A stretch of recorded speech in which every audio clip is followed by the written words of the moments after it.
Smart शाळा presents.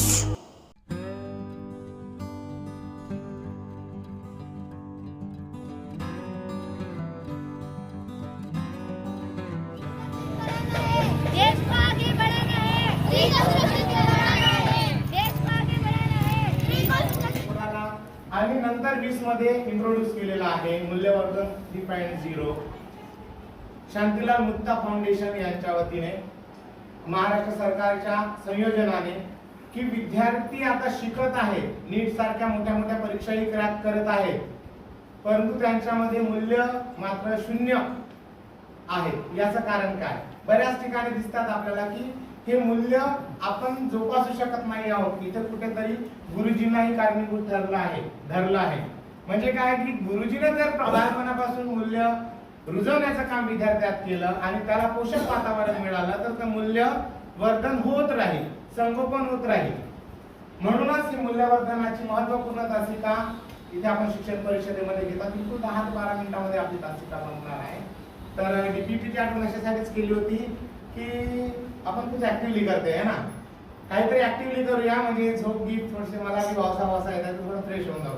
चला आपण सगळेजण उभे होऊया आणि उभे होऊया आणि काही विशेष नाही, आपल्या सगळ्यांच्या परिचित असलेलं कुठलंही एक गाणं काढूया, कुठलंही एक गाणं. चला झुक झुक झुक झुक अगेन गाडी काढूया. ठीक आहे, 4 जोडी घेऊन जास्त वेळ घालवायचा नाही बिलकुल. चला झुक झुक झुक झुक अगेन गाडी म्हणूया. झुक झुक झुक झुक अगेन गाडी, धुरांच्या रेषा हवेत काढी, धुरांच्या रेषा हवेत काढी, धुरांच्या रेषा हवेत काढी, धुरांच्या रेषा हवेत काढी. पळती झाडे पाहूया, पळती झाडे पाहूया, पळती झाडे पाहूया, पळती झाडे पाहूया. मामाच्या गावाला जाऊया, मामाच्या गावाला जाऊया.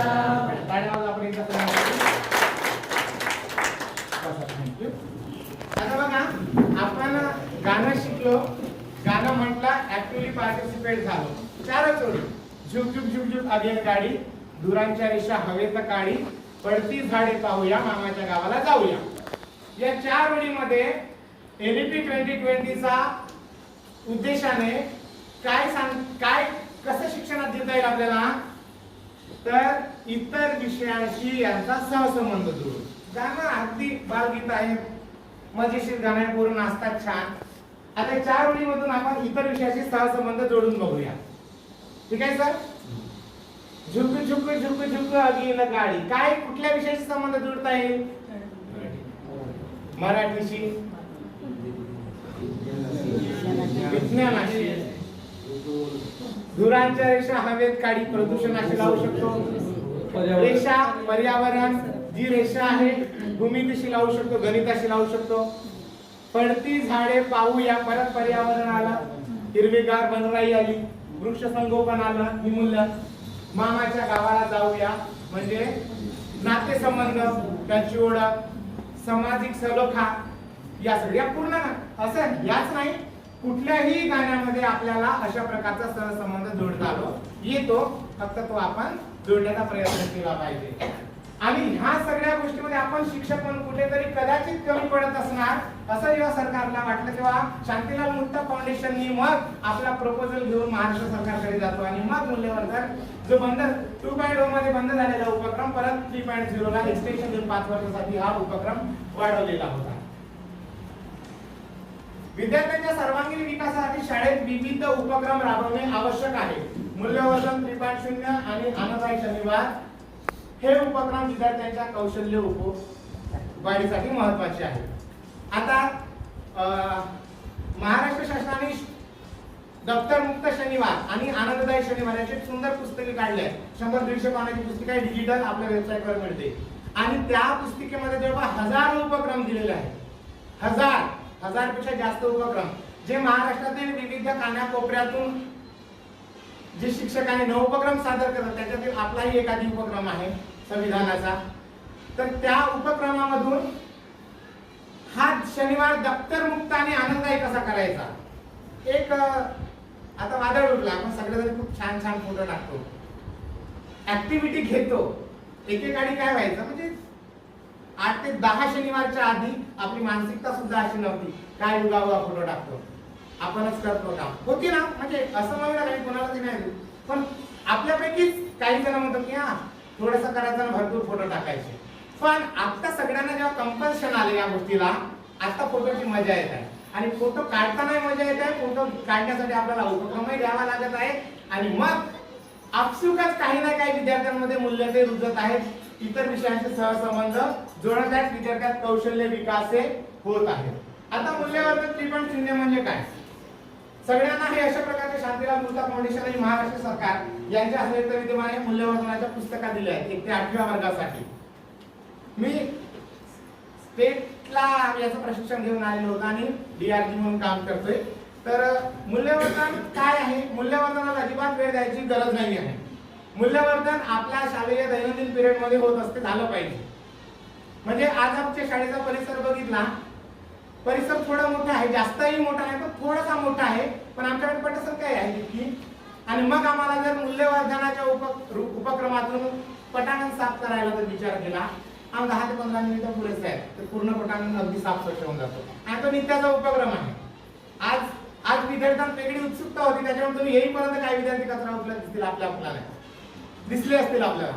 तर हे छोटे छोटे मूल्य जे आहेत आपल्या दैनंदिन जीवनाचा भाग झाला पाहिजे आणि यासाठी विद्यार्थ्यांना आपण छोटे छोटे उपक्रम, छोट्या छोट्या गोष्टी निर्माण करून दिल्या पाहिजे. हेच आपले शिक्षक म्हणून एक काम राहील.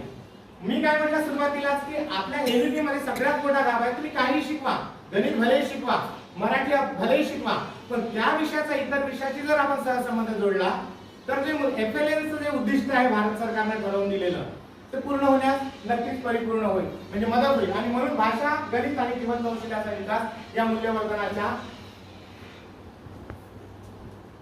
मूल्यवर्धनामधून आपल्याला करता येईल. उद्दिष्ट काय आहे, त्या पुस्तकाच्या प्रत्येक पानावर उद्दिष्ट दिलेलं आहे, प्रत्येक उपक्रमाचा सुद्धा उद्दिष्ट दिलेलं आहे. तर ओव्हरऑल आपण जी मूल्यवर्धन तासिका राबवतो त्याचा उद्दिष्ट काय की विद्यार्थ्यांना मूलभूत शैक्षणिक क्षमता वाढवणे. आपला अल्टिमेट गोल काय असला पाहिजे की आपण काहीही घेऊ द्या, कुठलाही उपक्रम घेऊ द्या, कुठलाही तासिका घेऊ द्या, खेळ घेऊ द्या, क्षेत्रभेट घेऊ द्या, पण आपला मूलभूत उद्देश काय असला पाहिजे की विद्यार्थ्यांच्या शैक्षणिक क्षमतांची वाढ झाली पाहिजे. नंतर ते म्हणण्यासाठी कशाला वाचन, लेखन आणि गणितातील कौशल्य विकास झाला पाहिजे. जे मी सांगितलं तुम्हाला की एकामेकाच्या विषयाचे सहसंबंध विद्यार्थ्यांचा आत्मविश्वास वाढला पाहिजे. आमच्या शाळेमध्ये आल्यावर तुम्ही निरीक्षण केले असाल तर बऱ्याच गोष्टी दिसतात, इकडे तुमच्या सगळ्यांच्या शाळेत आहेत, आम्ही फक्त त्याला हायलाइट करून ठेवलं की विद्यार्थ्याला सहज मिळता यावं. जे रिकामे डेस्क होते इकडे तिकडे मांडून ठेवले, पोरं बसतात, काहीतरी चर्चा करतात. जिकडे तिकडे बॅनर सगळ्यांच्या शाळेत भरपूर आहेत, पण त्या बॅनरला जाणण्याची विद्यार्थ्यांना संधी उपलब्ध करून दिलं पाहिजे. आणि असे छोटे छोटे उपक्रम आपण जर करून दिलं तर विद्यार्थ्यांचा भाषा, गणितासोबत इतर कौशल्याचा विकास होईल. त्या बाजूच्या रूम मध्ये आपल्याला दिसते की संगीत साहित्य तिथं ठेवलेलं असतात, आवडीने पोरं एका तासामध्ये येतात, कधीतरी आपण काहीतरी शिकूया बोलतात. भाषण कौशल्य कसं विकसित झालं पाहिजे, भाषण कौशल्यासाठी तिथं मूलभूत 5-7 स्टेप सांगितलेले आहेत. त्याच्यापेक्षा वेगळ्या स्टेप आपण फॉलो करू शकतो. मुलगा शिकणे महत्वाचं आहे.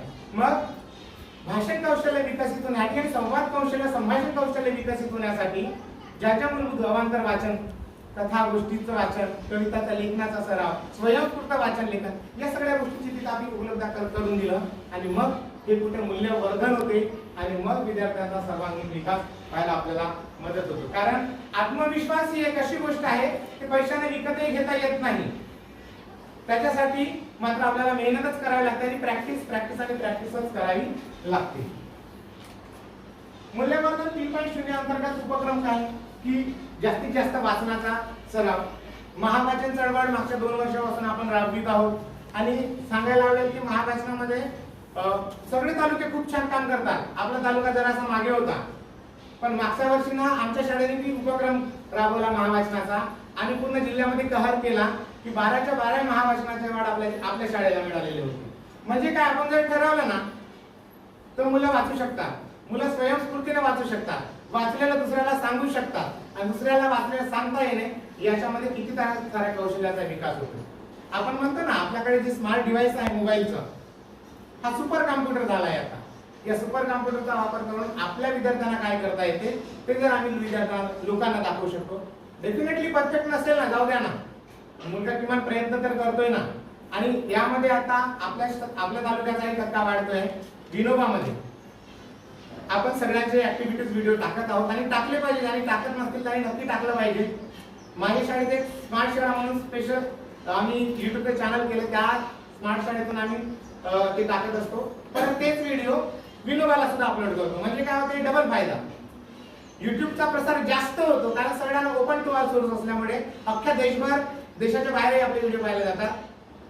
नवीन स्किल काही घेता येतात आणि काही देता पण येतात. आणि विनोबामध्ये आपल्या जिल्ह्यातील ज्या लोकांना एक्सेस आहे किंवा विनोबाला ज्या लोकांचा एक्सेस आहे त्यांना माहित होतात की आपल्या शाळेतील उपक्रम काय आहे. आणि दुसरी गोष्ट, त्याच्यातून अवॉर्ड जे मिळतात तो एक वेगळा आनंद.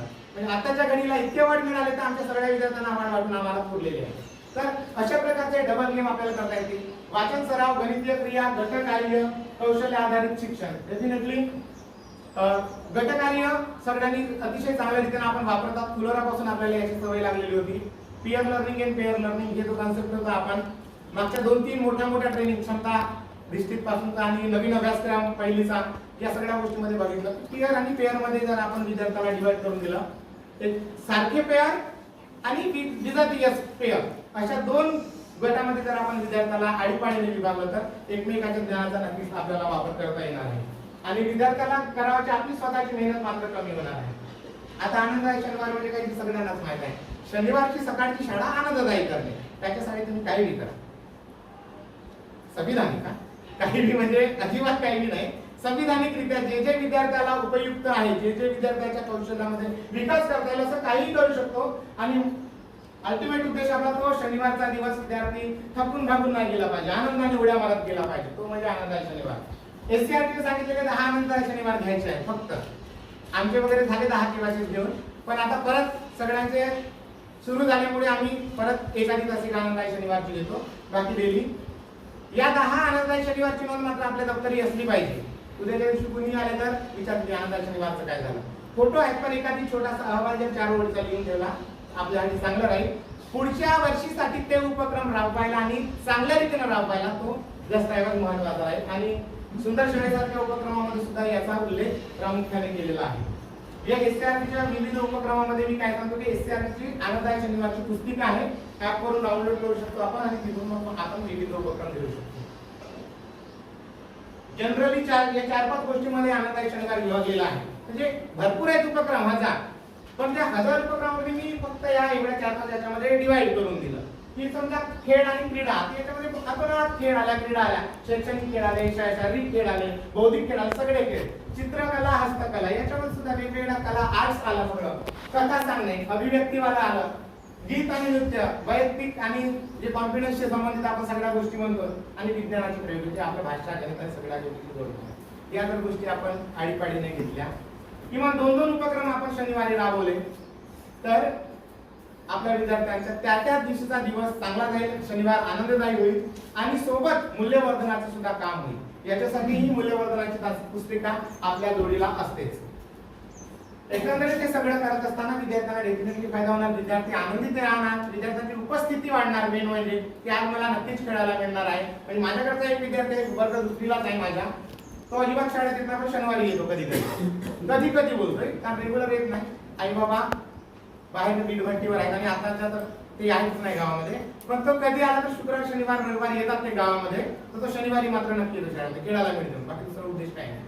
तर अशा विद्यार्थ्याला सुद्धा आपण शाळेची गोडी लावू शकतो आणि मग हे विद्यार्थ्यांचे फायदे होतात की सर्जनशीलता, काहीतरी नवीन करावं वाटतं, काहीतरी प्रयोगाच्या गोष्टी असतील, काहीतरी हस्तकौशल्य असेल, त्यास आपली नवीन निर्माण करण्याची क्षमता या गोष्टीतून वाढणार. विद्यार्थ्यांचा डेफिनेटली आत्मविश्वास वाढतो. म्हणजे आता बघितलं, आता मला आवडा ऐका तुम्ही, आम्ही आल्यावर तुम्हाला एक अभिप्राय रजिस्टर दिलेला होता, म्हणजे आवागमन रजिस्टर हा महत्वाचा दस्तऐवज सुद्धा आहे आणि तिथे एक कॉलम अभिप्रायाचा होता. मी बघितला, सगळ्यांनी उत्कृष्ट अभिप्राय लिहिला.